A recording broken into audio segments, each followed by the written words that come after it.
What's going on, Jello family? In today's video, we're going to talk about my 50,000 mile review of my Tesla Model S long range. Yeah, it's been 50,000 miles now, which is freaking crazy.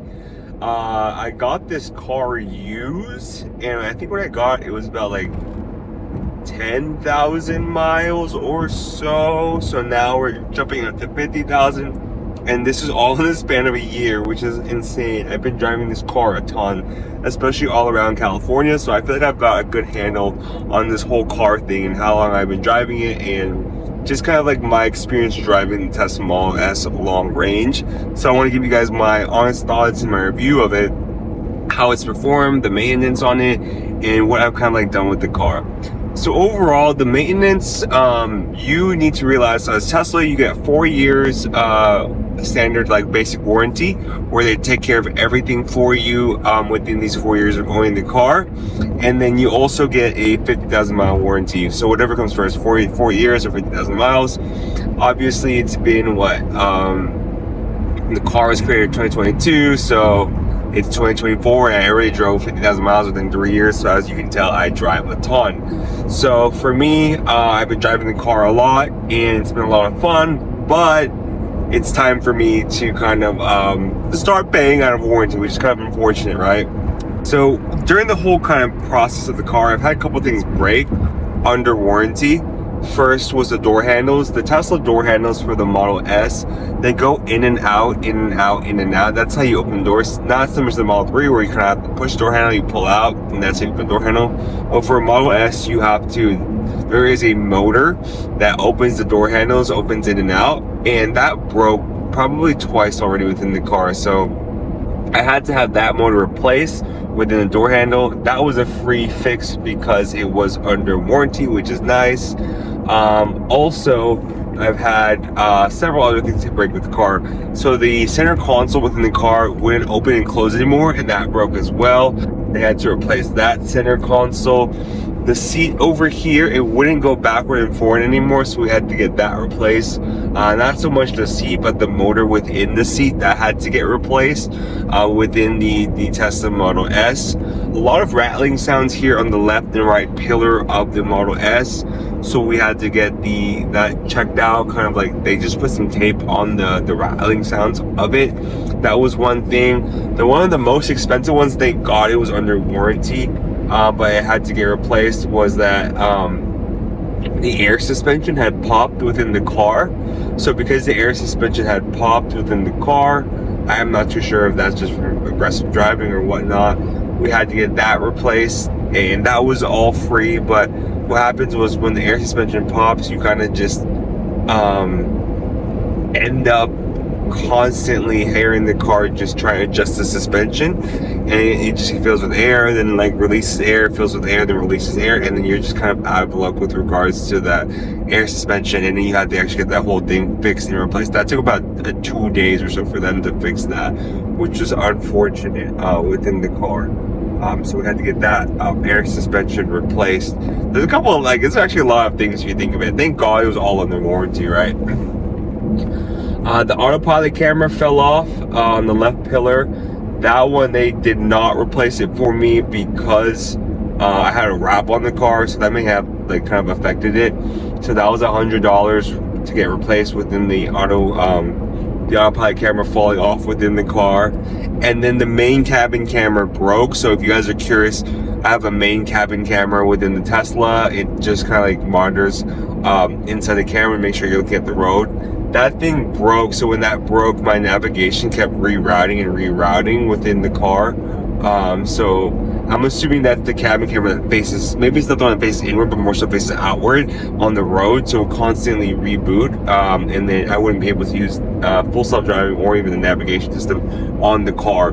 Those were the things that broke. And the most kind of unfortunate thing that broke was the left tire on the back side. So apparently the tire cracked inward, and I had to get that replaced as I was driving on a road trip, which is really unfortunate. And the guy who had told me, who came in and fixed the car, had a tire pop, was because apparently the battery is so heavy on the left side that a lot of Teslas tend to have that inner kind of part of the tire pop and break, and that's been happening a lot with a lot of the Teslas that they end up helping do roadside repairs. So that's one of the things that did break within the Tesla as well. So a lot of issues with the car. I think overall, probably that was like a $400 repair. And then the cabin camera was about $700, so $1,100 there, another $100 for the replacement for the autopilot cameras, about $1,200. And then I actually had to have all the rims replaced because the car is like a low profile car, and because it's a low profile car, the rims tend to get bent out of shape. So we had all the rims and tires replaced. That was about $1,200 per. So probably around, like, I think in total maintenance that wasn't covered under warranty, about $2,500 to replace and fix the car. So kind of like things with a lot of the tires and then just like motor of the car. Keep in mind, I did get like the first ever kind of refresh of the Model S. So they kind of did a lot of new things to the car and it broke down. I'm assuming that the newer ones, 2024, 2025 Model S's probably don't have as many issues, which is kind of good, right? Also, most Model 3s, like probably that new kind of refresh Highland, because they've been building the Model 3 for so long, probably don't have so much issues as well. But those are kind of the experiences I've had with the Model S. So you will kind of experience a lot of the issues, for me at least. Hopefully you don't have that many issues. But thankfully most of them were covered in warranty, and the ones that I did have to pay out of pocket were basically because of like the tires and the wheels, right? Tires and wheels aren't usually covered under warranty, which is unfortunate, right? But I got new rims. That's one thing. I was on the 21-inch Arachnid rims and wheels, and I switched over to 19-inch just generic wheels and rims from like Discount Tire, America's Tire, and I get more range, as well as the drive is a lot smoother. So don't feel like you have to go with the bigger rims just to look nicer. Like, you can actually go to smaller ones, get more efficient driving and mileage and range from it, as well as a much smoother ride if you kind of go with these more smaller rims and wheels, to make it sure that the car is not as like bumpy and crazy, and you want to go on road trips. That's the one thing I kind of noticed, right? I had the Arachnid wheels, 22 inches, 21 inches, and my full 100% state of charge on the car was about 340, 350. Switched to 19-inch wheels and rims. Now my full state of charge is around 370, almost 380 sometimes. So that's the whole kind of big, like 10% more efficiency within the car. Also, it's a much smoother drive, and I probably won't ever go back to the 22, 21-inch rims. Fun fact, you can probably buy 19-inch looking like Arachnid wheels from like Discount Tire or America's Tires if you want a much smoother ride for the car, and that's what I'll probably do right now. Right now I got like these wheels and rims that look like the track package for the Model S Plaid, and they look cool, but I do want to switch back to the look like for the Arachnid wheels and rims. That's one thing for me, so keep that in mind.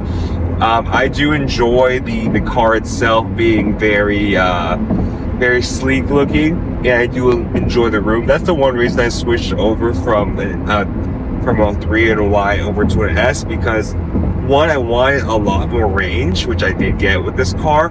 Also, I wanted more trunk space, and because the Model S is a lot bigger, you get a lot more trunk space. It's not as high as the Y.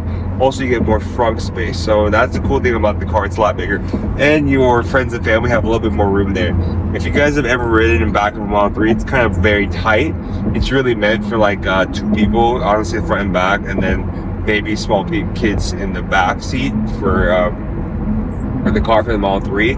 Model Y, you get more space, which is nice, but I think if you want a lot of range, you want the premium version of the car, go with the Model S. A lot of them are a lot cheaper now, looking at around like 40, 50,000 compared to that purchase price. I think back then people were buying it for 120, which is insane.